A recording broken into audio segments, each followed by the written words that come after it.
Estimados irmãos espíritas e não espíritas, sejam bem-vindos ao nosso canal. Inscreva-se, compartilhe, avalie. Cumprimento a todos, estimando que possamos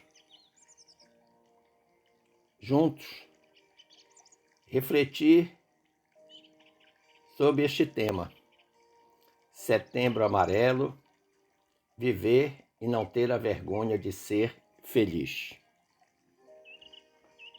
Eu desejo iniciar com uma instrução do Espírito Emmanuel, contida no capítulo 19 da obra mediúnica intitulada Atenção, capítulo esse intitulado Vida Futura. O que nos diz o benfeitor de Chico Xavier?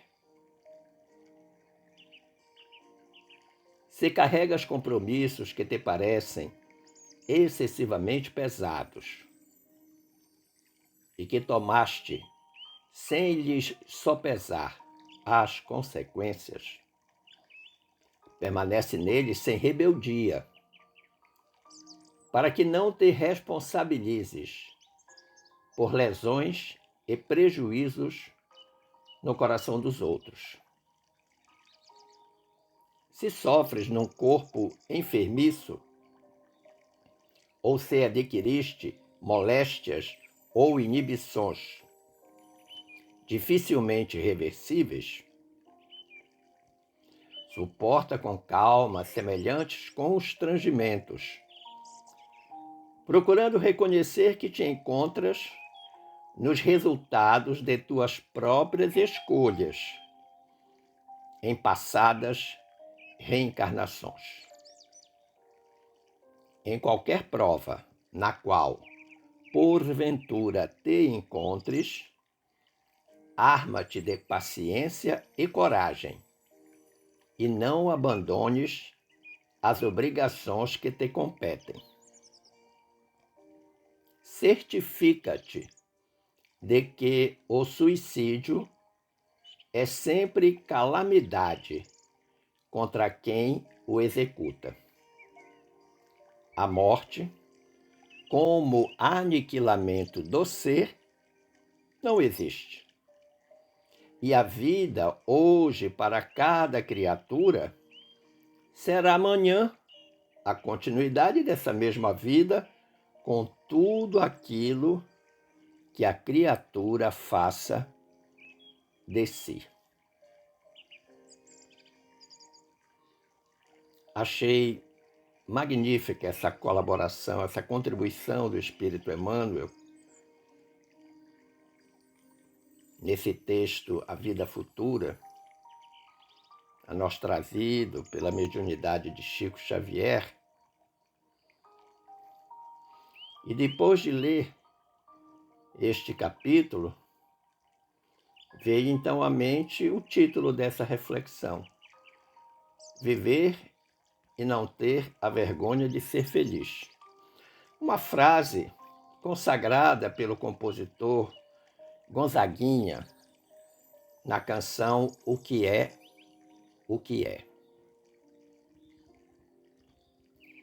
Nós sabemos que o Setembro Amarelo é um mês destinado à prevenção do suicídio, com um esforço conjunto de órgãos públicos, privados, organizações religiosas, organizações não governamentais. A sociedade em geral se mobiliza neste mês de setembro, embora devamos ter claro que a prevenção ao suicídio é preocupação de todos os meses do ano, de todos os dias. Mas por que isso?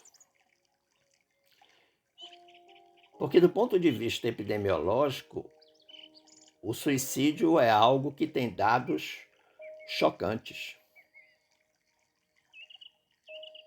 Dois pesquisadores, Brenda Barbosa e Francisco Teixeira, publicaram na Research Society and Development, uma revista científica de elevado reconhecimento no meio acadêmico, mais especificamente no volume 10, número 5, do ano de 2021,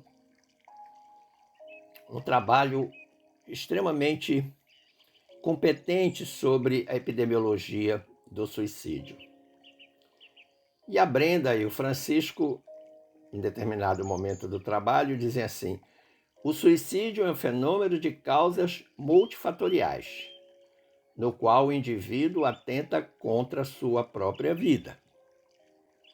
É a terceira causa de mortes no mundo. É estarrecedor saber isso, né? Terceira causa de morte no mundo. E o Brasil está entre os 10 países com o maior número de casos. Mais de 800 mil pessoas se suicidam todos os anos, representando uma morte a cada 40 segundos. E no Brasil, esta morte por suicídio ocorre a cada 46 minutos. As pessoas mais acometidas são homens, brancas, solteiras e de baixa renda. E a faixa etária de maior incidência é de 15 a 29 anos. Outro dado estarrecedor. 15 a 29 anos, adultos jovens. Existem fatores preponderantes para que o suicídio ocorra, tais como doenças mentais, aspectos sociais e psicológicos, condições de saúde do indivíduo. A região brasileira com maiores índices de suicídio é a região Sudeste, seguida das regiões Sul, Nordeste, Centro-Oeste e Norte. Então, esse trabalho da Brenda e do Francisco, que é um trabalho científico, evidentemente, mas eu precisei recorrer a ele para ter uns dados mais atuais possíveis. Eu creio que ele, inclusive, deva ser lido por todos aqueles que se interessam pelo assunto. Quando nós pensamos na causa mais comum do suicídio,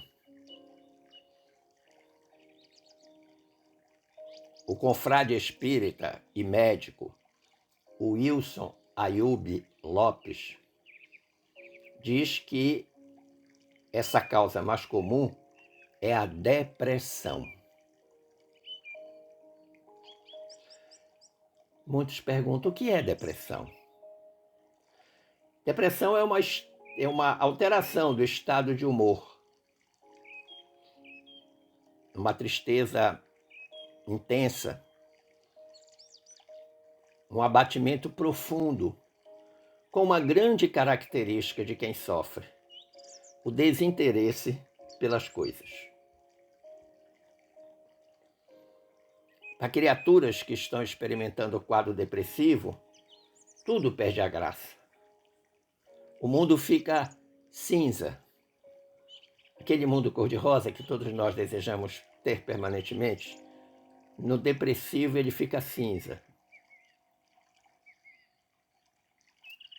E para as pessoas que experimentam a depressão, viver torna-se uma tarefa muito difícil, pesada mesmo. Porque uma outra característica é que essas pessoas têm ideias fixas e, pior, pessimistas. o Dr. Ayub diz que nós podemos considerar a depressão como uma emoção estragada.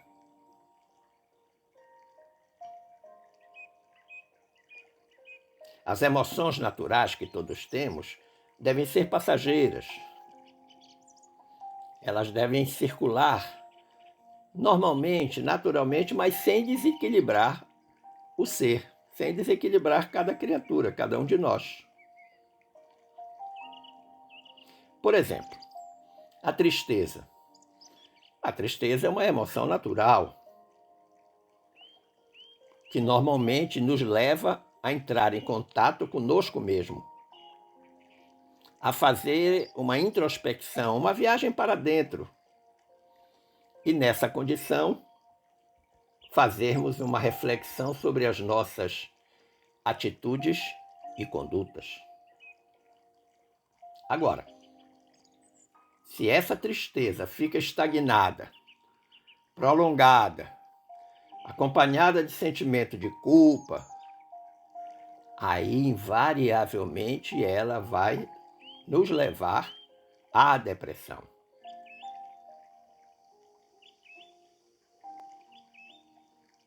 Estima-se que no Brasil 14% da população sofra de depressão, ou seja, mais ou menos 21 milhões de brasileiros sofrem de depressão. Ela afeta o indivíduo por inteiro, acarretando uma série de desequilíbrios orgânicos que comprometem, e muito, a qualidade de vida, porque torna a pessoa infeliz ao mesmo tempo em que provoca uma queda do rendimento pessoal da criatura. O ser depressivo não rende quase nada.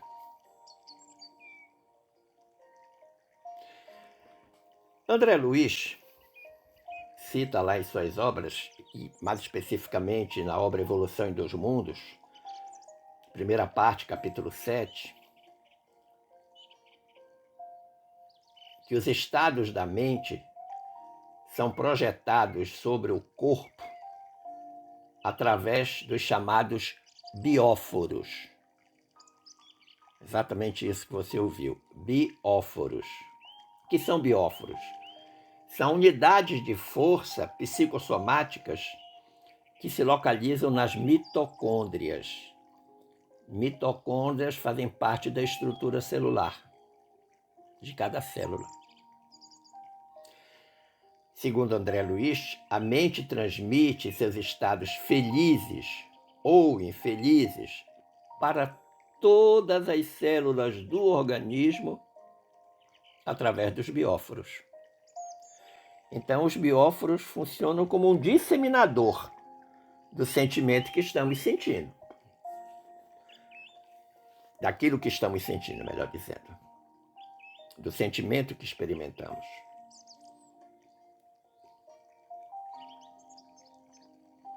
Aí a mente funciona, ora irradiando calor e luz como um sol, equilibrando e harmonizando todas as células do organismo, ora ela funciona como tempestade, gerando raios, faíscas, trovões, coisas destruidoras que desequilibram o ser. Então o poder da mente é absolutamente ilimitado e sério. O Emmanuel, complementando o que diz aí o André Luiz, numa outra obra, ele diz que a depressão interfere na mitose celular. A mitose celular é a divisão celular, no processo de multiplicação. E com isso contribui para o aparecimento, por exemplo, do câncer e de outras doenças imunológicas, sobretudo a deficiência imunitária, que facilita o aparecimento das infecções. Por quê? Porque na depressão existe uma perda de energia vital no organismo. Um processo que podemos chamar de desvitalização. O indivíduo perde energia de duas formas, por dois mecanismos distintos. Primeiro, perde sintonia com a fonte divina de energia vital. O indivíduo não se armando como deve, com sentimento de autoestima em baixa, afasta de si mesmo, da sua natureza divina, o elo de ligação com a fonte inesgotável do amor divino. Quem é a fonte inesgotável? Deus. Então perde-se a sintonia com Deus. E o pior é que nessa condição, ao se fechar em seus problemas, em suas mágoas, em suas dores, em suas tristezas, o indivíduo cria um ambiente vibracional negativo que dificulta o acesso da espiritualidade maior em seu benefício. A espiritualidade até quer ajudar, mas o indivíduo está tão fechado nas suas dores, nas suas tristezas, nas suas mágoas, na sua depressão, que não permite a ação dessa espiritualidade maior. E o segundo mecanismo de perda de energia é o chamado gasto energético improdutivo. Como é que a gente pode explicar isso? O indivíduo, ao invés de utilizar o seu potencial energético para desenvolver potencialidades evolutivas, ou seja, para progredir em todos os níveis, essencialmente no nível espiritual, vivendo intensamente as experiências, os desafios que a vida lhe apresenta, ele acaba desperdiçando essa energia nos sentimentos de autocompaixão, de tristeza, de lamentação, de dor, de sofrimento. Ele sofre e não evolui. E está gastando energia improdutivamente. Os especialistas nos estudos da depressão, da área médica e áreas correlatas, dizem que a depressão está frequentemente associada a dois sentimentos básicos: tristeza e culpa degenerada em remorso. Culpa que vira remorso. E são dois tormentos terríveis.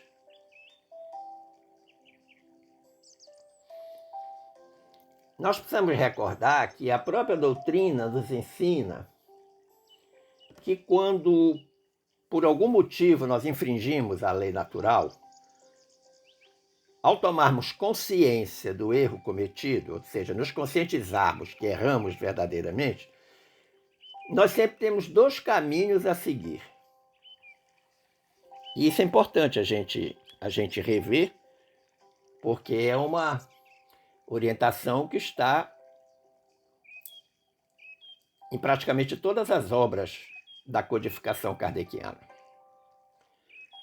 O primeiro caminho: erramos, tomamos consciência do erro, nos arrependemos, ficamos tristes, mas reparamos o erro.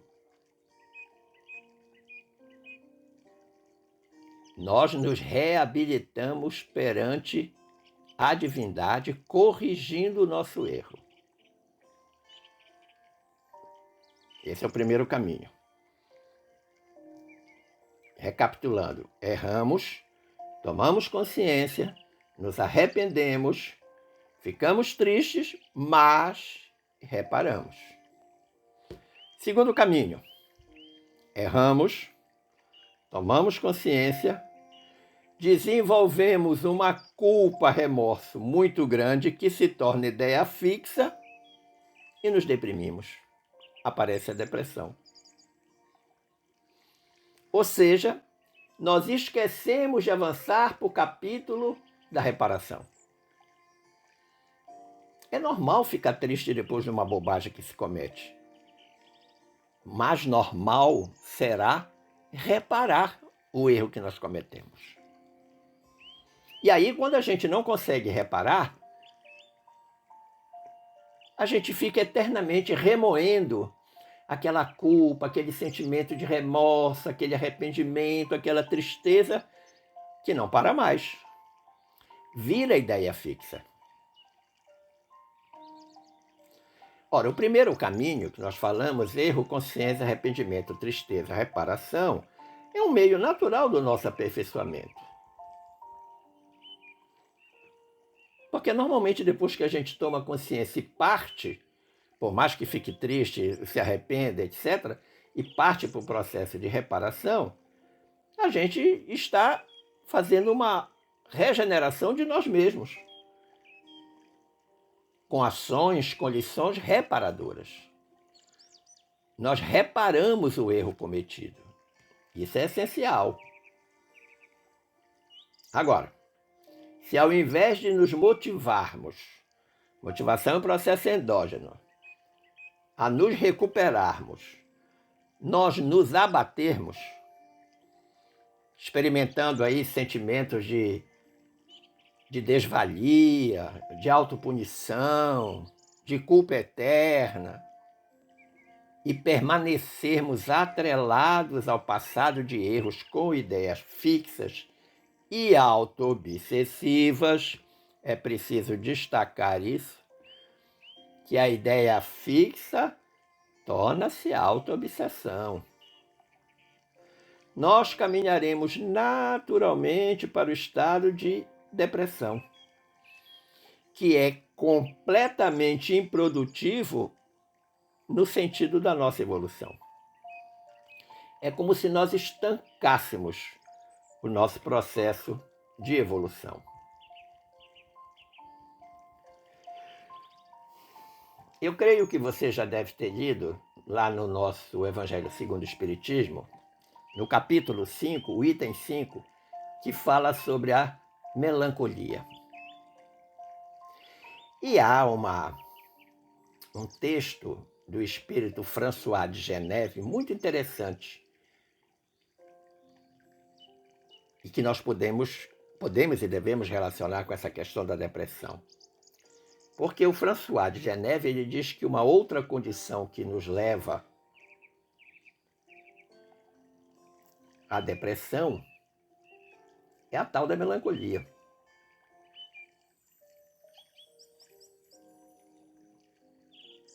Porque ela se apodera dos nossos corações. E aí faz com que a gente ache a vida uma coisa extremamente amarga.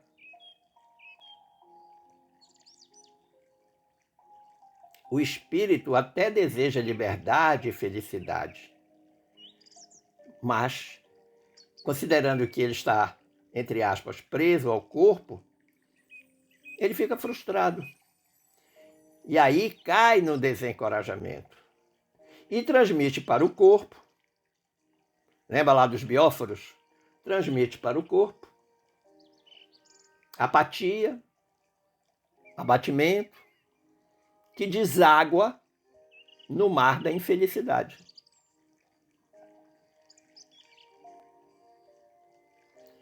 E aí o espírito François de Geneve diz que a causa principal é esta ânsia frustrada de felicidade, essa liberdade almejada pelo espírito encarnado, acrescido, claro, das atribulações da vida. A vida, a existência de todos nós, tem dificuldades.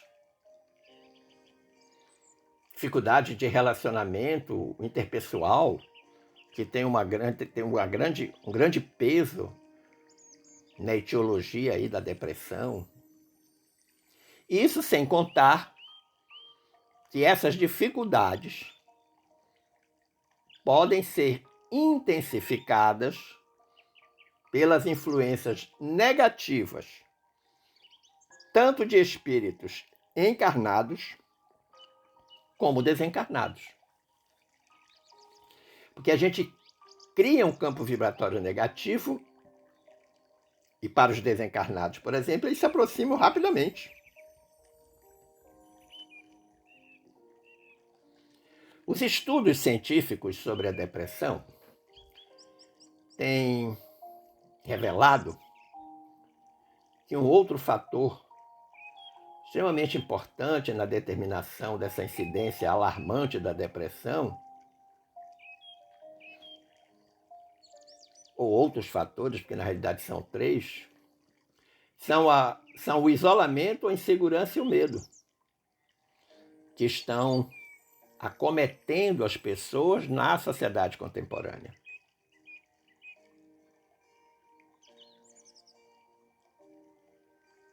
Por quê? Observemos que um traço característico importante nesta sociedade contemporânea é o consumismo, é a busca do prazer imediato, é a competitividade, é a necessidade que as pessoas têm de não perder, de serem permanentemente ganhadoras, vencedoras. A necessidade de ser o melhor, a necessidade de não falhar. E à medida que estas circunstâncias vão envolvendo a criatura, ele se afasta de si mesmo e da sua própria natureza humana. Porque é da natureza humana errar, perder, não ser o melhor. É da natureza humana. E aí o que acontece com alguém que está passando por isso? Ele adota uma máscara, que em grego nós chamamos persona, de onde deriva a palavra personalidade. Ele utiliza uma máscara com a qual ele quer representar um papel na sociedade. Ele só não quer que a sociedade descubra quem verdadeiramente ele é. E isto é uma vivência neurotizante. Ele sabe como está, sabe que está ruim, mas ele não pode demonstrar na sociedade que ele está ruim.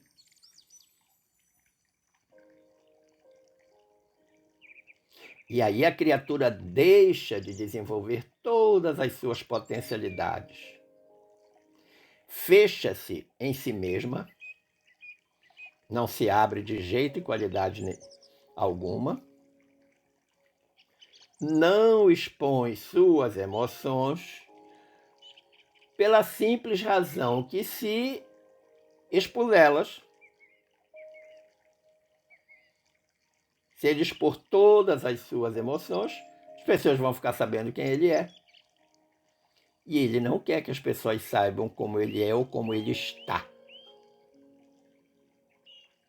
E o que aí que acontece com ele? Fica enclausurado. Ele fica preso numa carapaça de orgulho e de egoísmo. E qual é a conduta natural? O isolamento. E quem está isolado fica com o sentimento de estar sozinho. Está sozinho, está experimentando solidão. Solidão não apenas no aspecto de estar só, ou seja, não ter ninguém em volta, mas de se sentir só. Ele sente-se como se estivesse abandonado por tudo e por todos.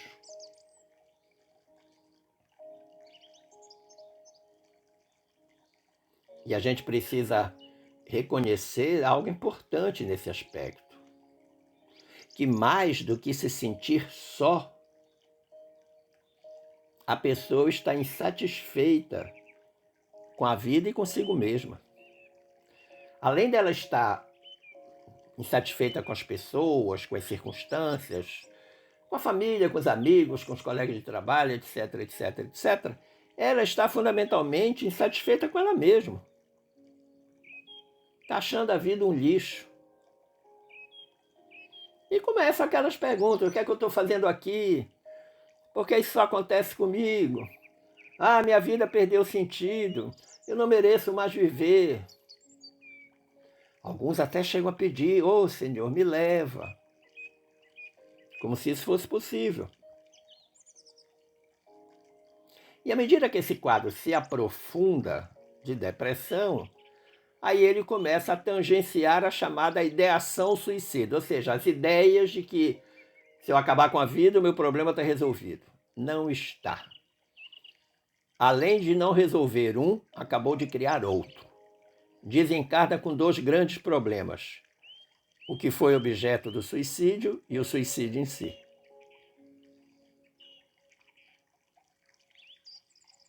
Os textos espíritas que falam sobre depressão, a gente observa que quase todos eles falam de algo que é importante no acontecimento, na etiologia da depressão, que é a chamada falta do auto-amor. Amar a si mesmo. E veja como isso é importante. Veja o desdobramento de nós não curtirmos o auto-amor. A gente sabe que é um princípio judaico que o cristianismo assimilou. Amarás o Senhor teu Deus de toda a tua força, de todo o teu coração, de toda a tua alma e de todas as tuas posses. Amarás o teu próximo como a ti mesmo.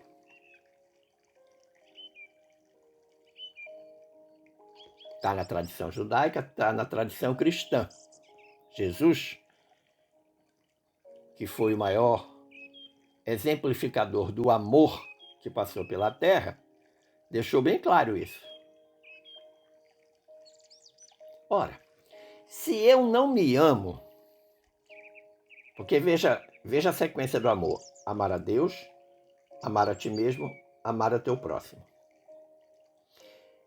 Amar a mim mesmo está entre amar a Deus e amar ao próximo.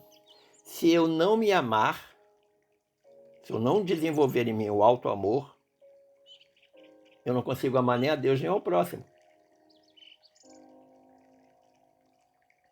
Por quê?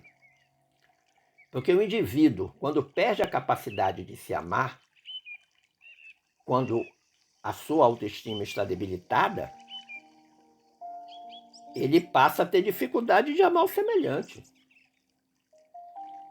Pois o sentimento de amor, de generosidade para com as outras pessoas, para com o próximo, é um sentir de dentro para fora. Não é de fora para dentro, é de dentro para fora. Ora, se eu não me amar muito, como é que eu vou amar alguém? Eu uso uma analogia há muito tempo, me ensinada pela mentora Glorinha, de que o amor é como um copo d'água. Imagine um copo d'água. Se o copo estiver pela metade, cheio pela metade, a água não sai do copo. Mas se essa água começar a crescer,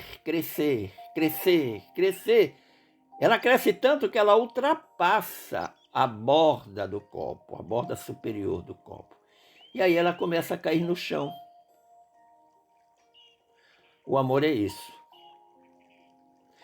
Se eu não me amar muito, eu não tenho como fazer que este amor transborde de mim mesmo para os outros. Para a minha família, para os meus amigos, para os meus colegas de trabalho, para os meus confrades espíritas, para as pessoas que estão no mundo.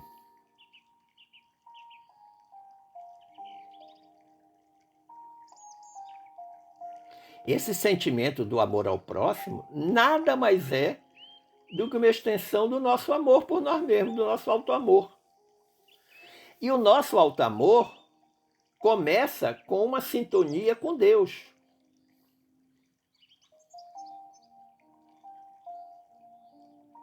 Inclusive com o Deus interior que todos nós carregamos, porque nós somos filhos da divindade.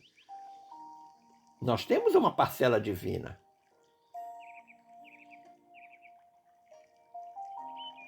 E aí a gente percebe que a pessoa que tem dificuldade nesta composição de amar a si e, por consequência, amar o próximo, ela deixa de receber o amor e a simpatia do outro. Sim, porque o outro, não se sentindo amado, muitas vezes a tendência natural não nos ama também. não retribui o amor que ele estaria esperando. Não deixa de ser equivocada a postura, mas é o que normalmente acontece. E aí, nessa circunstância, fica bloqueada a comunicação, a sintonia com a fonte do sublime e inesgotável amor divino, que é Deus.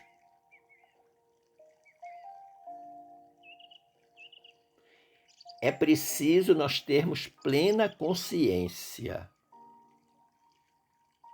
que nós limitamos com a nossa conduta aquilo que recebemos de Deus na justa medida daquilo que doamos ao próximo. Dar e receber são verbos que se interpenetram e se complementam. Quanto mais eu doar amor, dar amor às pessoas, mais eu receberei amor de Deus. Quem ama muito, muito recebe. Quem ama pouco, pouco recebe. Agora, para eu amar o outro, como eu disse anteriormente, eu preciso amar a mim. Por quê? Se eu não amar a mim mesmo, o auto-amor, eu me afasto de mim mesmo. E, por consequência, me afasto de Deus. E isso vai gerar em mim uma tristeza, um vazio, um cansaço, um sofrimento, a depressão. E depois da depressão, todas as doenças do corpo físico e as doenças psíquicas que a depressão é capaz de provocar. A vida, a existência, é a expressão máxima do Criador para com nós outros, as suas criaturas. E é uma expressão de amor. Eu, você, todos que existimos, somos manifestações vivas do amor de Deus. Por nós, enquanto espírito, que vem reencarnando em diferentes corpos, em diferentes circunstâncias, para atender a proposta evolucionista, ou seja, para evoluir.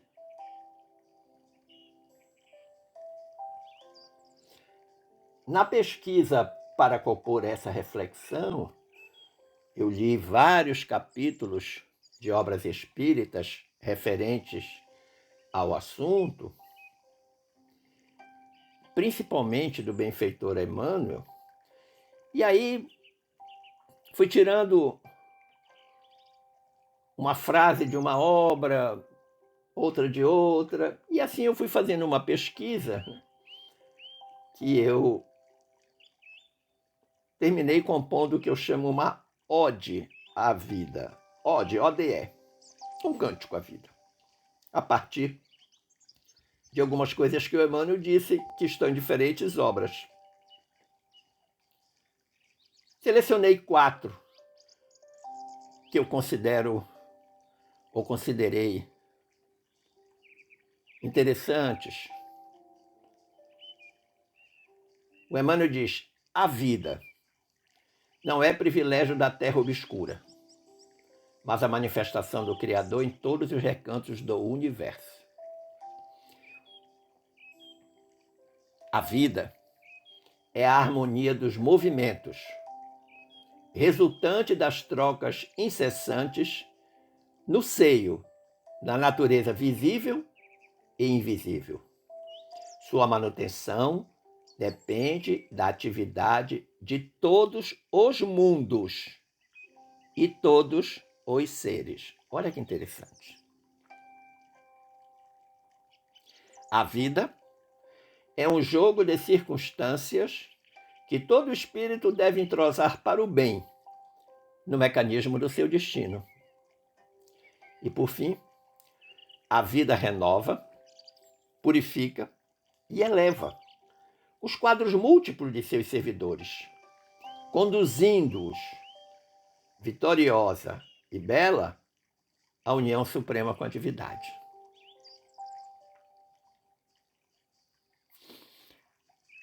A vida de um espírito que quer evoluir e que experimenta diferentes corpos em diferentes existências.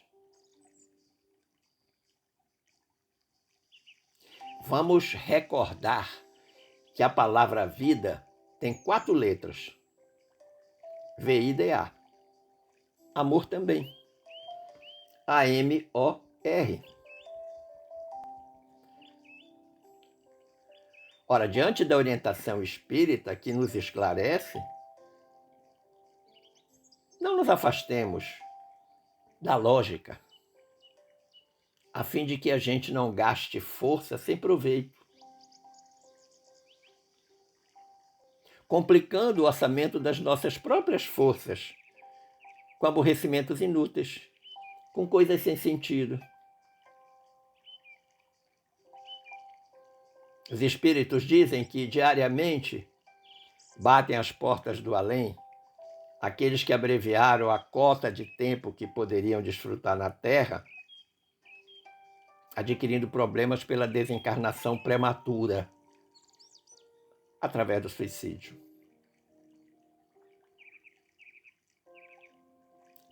O Emmanuel diz que isso acontece porque em toda parte transitam os chamados portadores de aflições excedentes.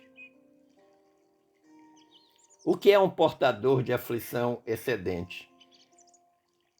É aquele que não está satisfeito com as responsabilidades que a existência lhe impõe. Ainda não entendeu o sentido da existência, o sentido da vida. Ainda não compreendeu por que está aqui, neste momento, neste lugar, nesta hora, nessa cidade, nesta família, neste emprego. Talvez ele até pense que a existência é única. Nasceu, cresceu, morreu, acabou. Não, não é.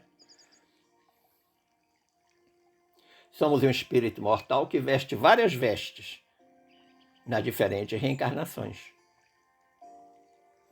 Ora homem, ora mulher, ora preto, ora branco, ora pobre, ora rico, ora inteligente, ora analfabeto.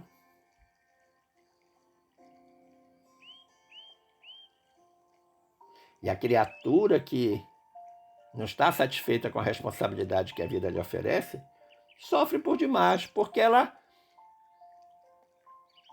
cria sofrimentos imaginários. Daí vem a depressão. Não nos esqueçamos que, por maiores que sejam as dificuldades do caminho, nós precisamos sempre, sempre, sempre confiar em Deus. Porque criando a vida, que nos criando enquanto espírito, Deus vai nos defender e vai nos amparar nos momentos difíceis. Agora, é preciso estar com Ele conectado.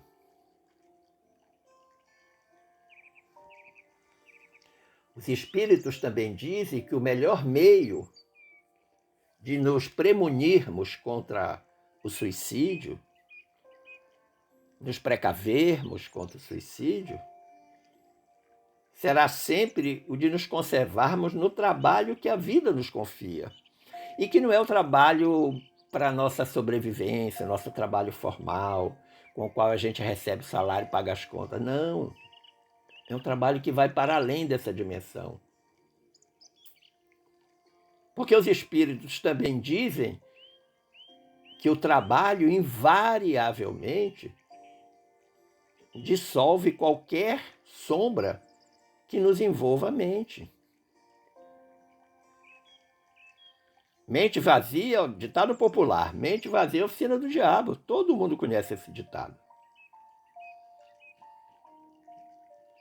E é por isso que eu disse, verdadeiramente viver e não ter a vergonha de ser feliz, apesar das dificuldades. Aliás, quando a gente vence a dificuldade, a felicidade é absolutamente limitada. Esperando ter contribuído para o entendimento deste tema, eu agradeço o carinho da atenção e das boas vibrações dispensadas e desejo que fiquemos todos em paz com Jesus. Um forte abraço!